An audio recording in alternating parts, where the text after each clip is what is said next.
चलिए आज class start होने से पहले हम माता सरस्वती को ध्यान करेंगे। उसके बाद भी क्लास स्टार्ट करेंगे। या देवी सर्वभूतेषु बुद्धि रूपेण संस्थिता नमस्तस्यै नमस्तस्यै नमस्तस्यै नमो नमः। हे विद्या की देवी, आप मेरे प्रियजन विद्यार्थियों को इतना ज्ञान प्रज्वलित कर दीजिए कि सब अपने जीवन में सफल हो। आइए हम शुरुआत करते हैं। आज का जो हमारा सेशन है कक्षा 10 यानी कक्षा 10 काव्यखंड का पहला अध्याय है सूरदास जी। सबसे पहले आज हम जानेंगे कि सूरदास जी जो है किस काल के कवि रहे, तो भक्ति काल के कवि रहे। ये थोड़ा इनका संक्षिप्त जो है हम क्या करेंगे, जीवन परिचय अध्ययन कर लेंगे। इनके संक्षिप्त रूप में इनका जीवन परिचय अध्ययन करते हैं, उसके बाद हम चलेंगे इनके पद में। ठीक है, तो आइए हम देखते हैं। सबसे पहले तो हम देख लेते हैं कि देखिए सूरदास जी का जो जीवन परिचय है यानी जो जन्म है, इनके जन्म में अनेक प्रकार के विद्वानों का अपना अलग अलग मत है। यानी निश्चित रूप से इनका जो है जन्म तिथि आज तक बताई नहीं गई है। मत बहुत सारे मत हैं जो अलग अलग है। ठीक है, जन्म इनका होता है 1478 ईस्वी में, संवत 1535 विक्रम संवत में इनका होता है। जन्म स्थान जो इनका होता है रुनकता होता है। इनके पिता का नाम जो होता है वो क्या होता है, रामदास सारस्वत होता है।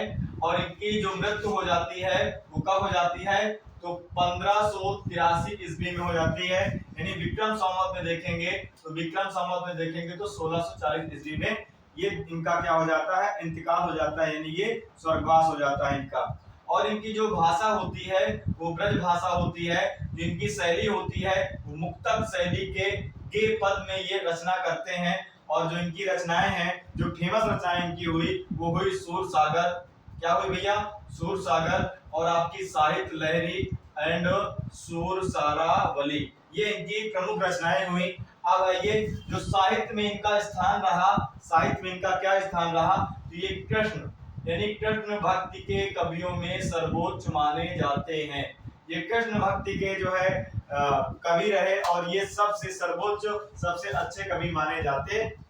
आइए शुरुआत करते हैं इनके जो है पद को देखते हैं। वास्तव में इस पद में कौन सी भाषा है, कौन सी आपकी शैली है और कौन सा अलंकार, हम सब कुछ देखेंगे, पूरा एकदम बेहतरीन तरीके से समझेंगे।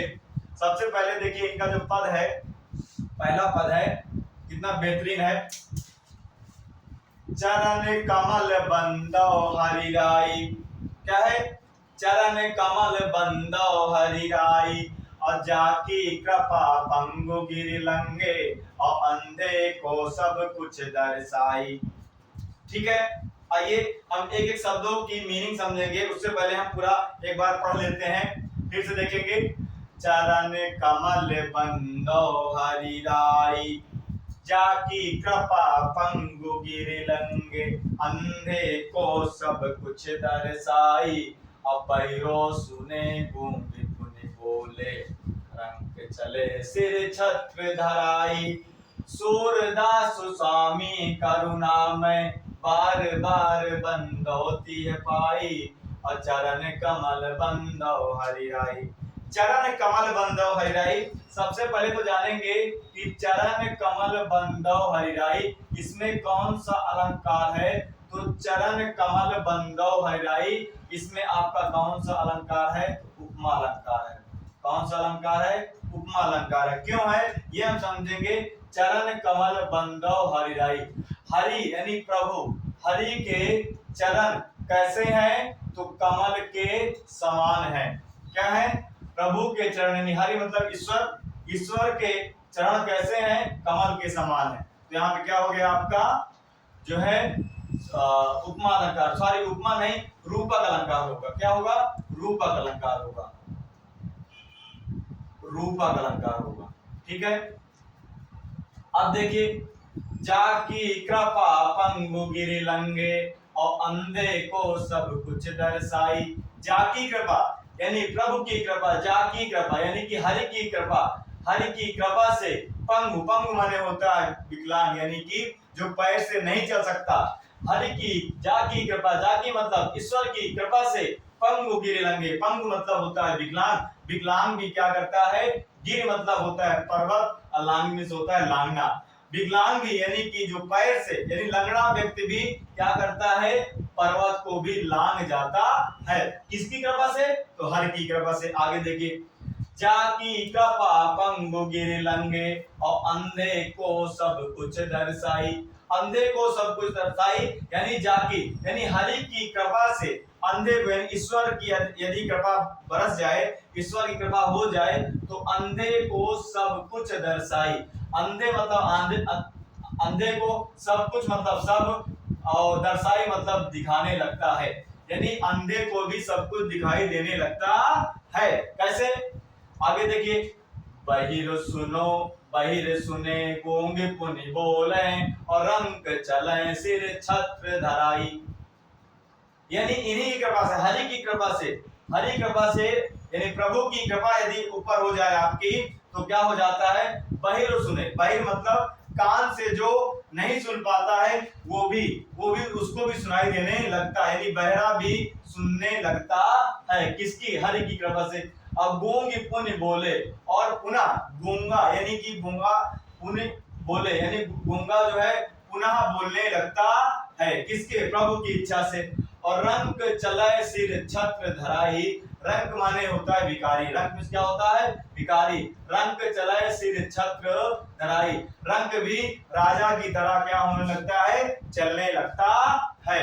अब देखिए, सूरदास स्वामी करुणामय और बार बार बंदों तिय पाई, सूरदास करुणामय यानी सूरदास जी करुणामय यानी दया, दया रूपी है, दया से कहते हैं सूरदास स्वामी करुणामय, स्वामी सूरदास स्वामी जी करुणा रूपी दया करके कहते हैं, बार बार बंदों तिय पाई, मैं बार बार बंदों तिय पाई, मैं तुम्हारे चरणों को बार बार क्या करूं, पाऊं, ऐसा मुझ पे आशीर्वाद बना देना। कैसे, आगे देखिए, अब अगला पद है, अवगति गति कछु कहत न आवे, ज्यों गूंगे मीठे फल को रस अंतर ही भावे।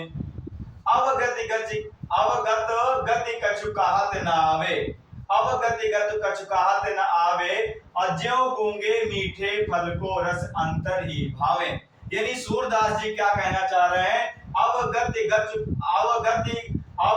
कछु कहत न आवे, मैं इनके बारे में अभी कुछ भी नहीं कह सकता हूँ, कुछ भी गुणगान नहीं कह सकता हूँ, यानी ईश्वर परा ब्रह्म जो क्या है, निर्गुण ब्रह्म को मैं अभी कुछ कह नहीं सकता हूँ। कैसे, कहा गया है, अब सूरदास जी कहते हैं, कवि सूरदास जी कहते हैं कि ज्यों गूंगे मीठे फल को रस, यानी अगर इनकी कृपा, ज्यों गूंगे मीठे फल को रस अंतर्गत ही भावे, यानी ज्यों मतलब जब गूंगे मीठे फल को, जैसे जिस प्रकार, यानी कि मैं जो निर्गुण के ब्रह्म शाखा यानी प्रभु हैं, मैं उनकी अवगत कुछ कह नहीं सकता हूँ। क्यों, क्योंकि इनकी व्याख्या मैं नहीं कर सकता हूँ। क्यों, उसी प्रकार, ठीक उसी प्रकार, ज्यों गूंगे मीठे फल को रस अंतर्गत ही भावे, जैसे गूंगा व्यक्ति होता है वो क्या करता है, फल को अंदर ही अंदर उसके रस को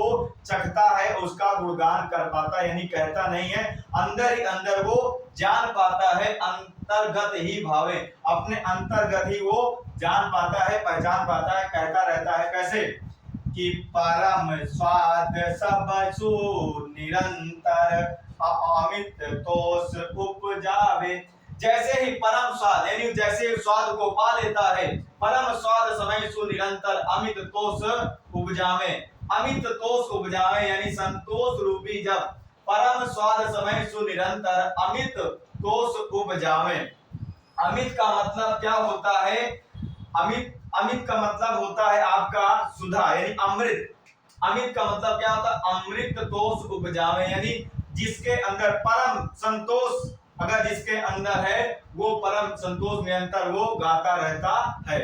ठीक है, प्रभु की इच्छा गाता रहता है। आगे देखिए कि मन बानी को अगम अगोचर, मन वाणी को अगम अगोचर असो जाने सो जाने जो पावे।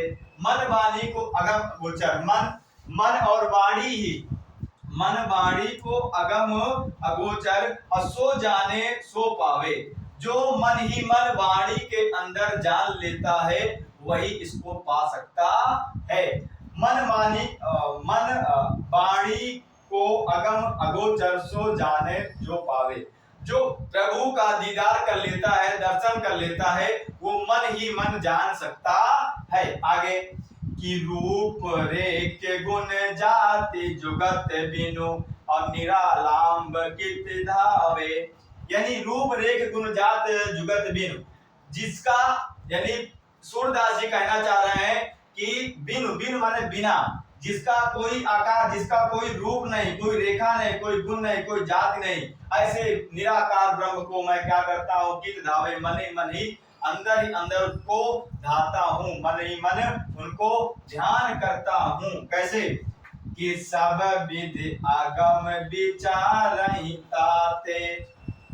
सब विधि, मैंने सब विधि देख करके, अगम विचार, अगम मतलब पहले मैंने सारे विधि, सारे तरीके मैंने पहले से विचार करके देख लिया। और सूर सगुन पद गावे, मैं सूरदास के सगुन सुंदर पदों को क्या करता हूँ, गाता हूँ। कैसे प्रभु के मैं, यानी सूर सगुन पद गावे, मैं सुंदर रूपी यानी कि प्रभु की मैं गुणगान गाता हूँ, हमेशा गुणगान करता हूँ। आज के लिए यहीं तक, हम देखेंगे अगले जो एपिसोड में इनका अगला पद। पहला पद हमारा हो गया, दूसरा पद हमारा हो गया। चलिए एक बार हम फिर से इसको थोड़ा सा दोहरा लेते हैं, देख लेते हैं, एक बार पढ़ते हैं। चरण कमल बंदो हरि राई, जाकी कृपा पंग। आज के लिए ये क्लास यहीं तक, फिर हम लोग अगले पद में मिलेंगे, अगले एपिसोड में। तब तक के लिए नमस्कार, जय हिंद, जय भारत, वंदे मातरम। अगर आपको चैनल पसंद आया हो, अगर आपको वीडियो पसंद आया हो, तो आप चैनल को लाइक करें एंड सब्सक्राइब करें एंड शेयर करें, अपने मित्रों, दोस्तों, रिश्तेदारों के साथ साझा करें, ताकि हो सकता है कुछ आगे भी आपको नई चीजें मिल सकें। जय हिंद, जय भारत, वंदे मातरम।